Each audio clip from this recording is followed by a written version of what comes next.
Olá, meu nome é Gregório Vicente, mas pode me chamar de Greg. Eu gosto de contar histórias, causos do dia a dia, do nosso cotidiano. E eu estou fazendo uma série intitulada Heróis da Fé, desse livro de Orlando Boyer, que você pode encontrá-lo nas livrarias ou ouvi-lo em audiobook no YouTube, gratuitamente. E hoje eu vim aqui falar sobre Jonathan Edwards, o grande avivalista. Ele nasceu em 1703 e faleceu em 1758. E quero começar lendo um versículo bíblico, que está lá em 1 Timóteo, capítulo 1, versículo 17. Vou ler na Nova Versão Internacional. Ao Rei Eterno, ao Deus único, imortal e invisível, sejam honra e glória para todos sempre. Amém. Quando Jonathan tinha 7 ou 8 anos, houve um despertamento na igreja de seu pai. Ele costumava orar sozinho 5 vezes todos os dias. Ia chamar outros da sua idade para orarem com ele.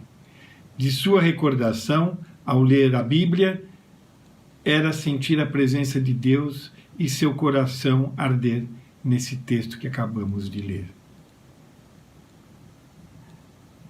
Jonathan Edwards nasceu no dia 5 de outubro de 1703, em Connecticut, Estados Unidos da América, em um lar puritano.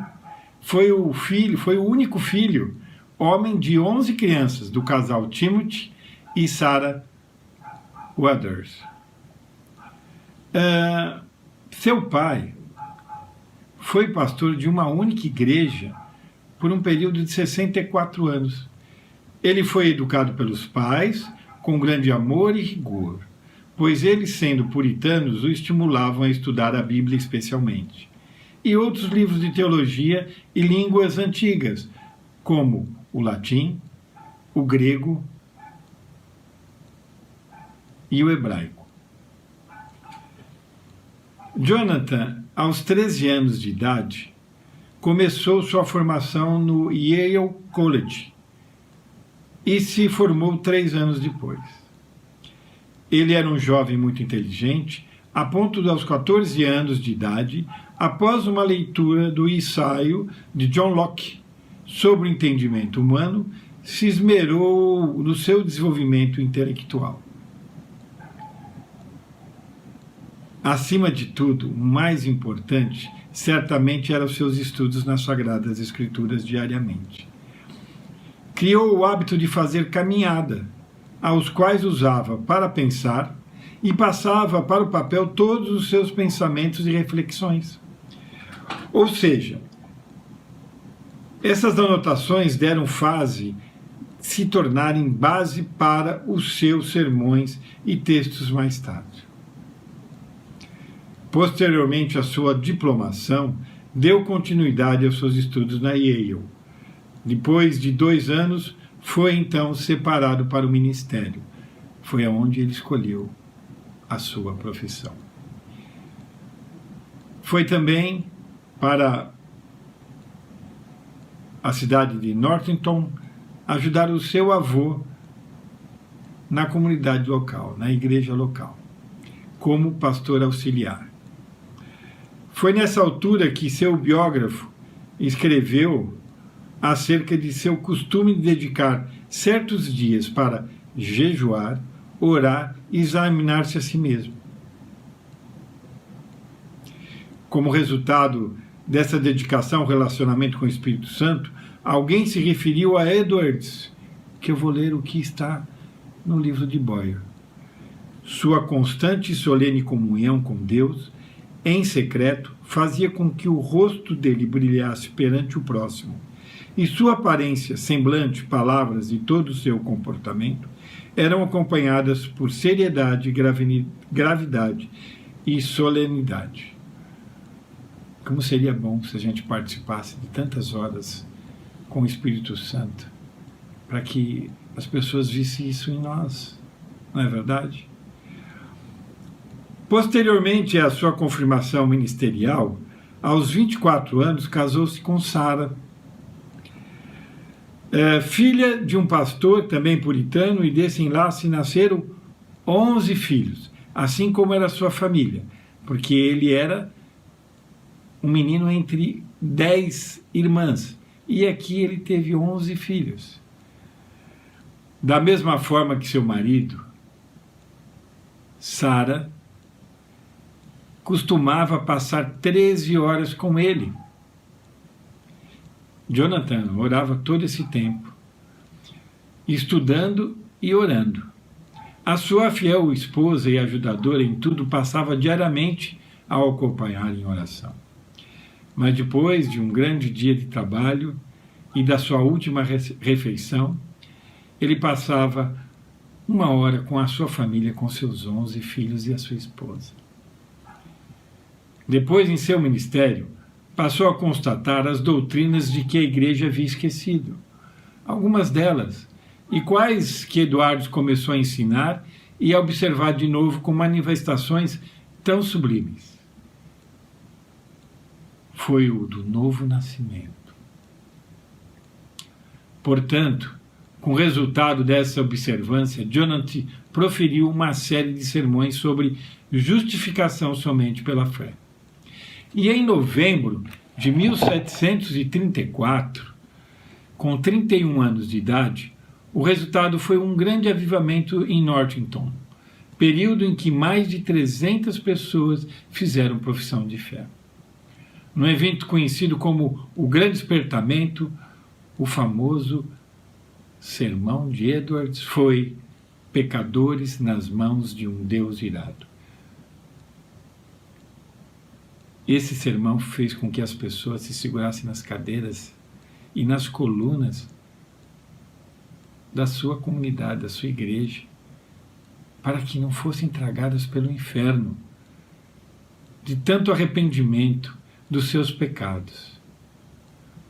Da mesma forma, não foram seus sermões monótonos, nem eloquência extraordinária de alguns, como George Whitefield, seu companheiro de pregação, mas sim a obra do Espírito Santo no coração dos mortos espiritualmente, que, começando em Northampton, espalhou-se por toda a Nova Inglaterra e pelas colônias da América do Norte, chegando até a Escócia e a Inglaterra.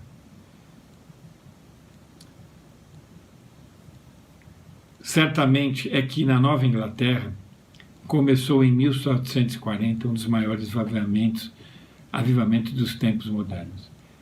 É igualmente certo que este movimento se iniciou não com os sermões célebres de Edwards, mas com a firme convicção de que uma obra direta que o Espírito Santo divino faz na alma humana.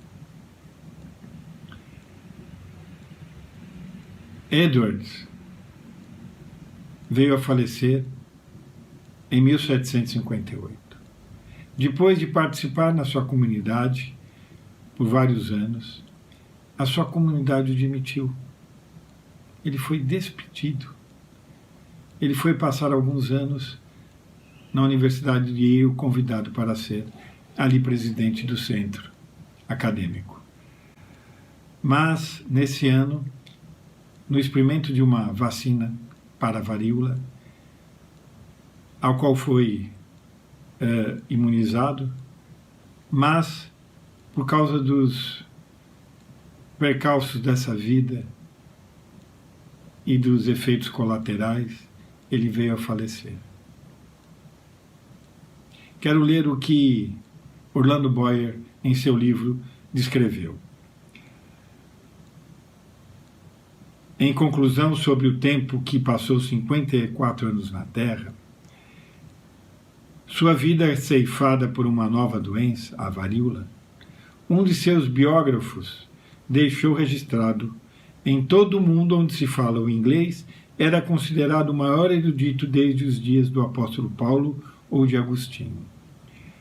Mas, por outro lado, Jonathan Edwards, esse renomado teólogo, evangelista puritano, seus devocionais apresentaram uma evidência valiosa de um coração consumido por paixão pela glória de Deus. Essas são as palavras de Orlando Boyer, no término de Heróis da Fé. falando sobre Jonathan Edwards. Bem, o que nós podemos entender como avivamento? Avivamento é a busca de Deus para um arrependimento sincero de coração. Não adianta você estar avivado por um dia e no outro dia voltar às suas práticas normais. Você tem que entender que aquele é um marco, mas que a continuidade da nossa vida é constante. O avivamento tem que ser constante na nossa vida. Se você gostou dessa história, deixe um like. Também, amanhã, que é domingo, porque hoje é sábado, estará no nosso site www.mensagediaria.com.br o resumo dessa história. Sigam-nos nas nossas redes sociais. Passe também essa mensagem para outras pessoas. E também possa ajudar no nosso canal, adquirindo esse livro, chamado Código de Cristo, que eu escrevi com meu filho Lucas, um romance histórico e também de fatos reais. É a história de um arqueólogo anglo-italiano que vai trabalhar na Jordânia, na época das descobertas dos manuscritos do Mar Morto, que depois vão passar uma aventura lendo outros manuscritos da época de Jesus Cristo. Você pode encontrá-lo na Amazon. Temos o site aqui na descrição da Amazon, é só clicar que ela te leva direto para lá e você pode adquiri-lo. Se você também quiser, esse livro está em inglês. Meu nome é Gregório Vicente, mas pode me chamar de Greg. Nos vemos na próxima história.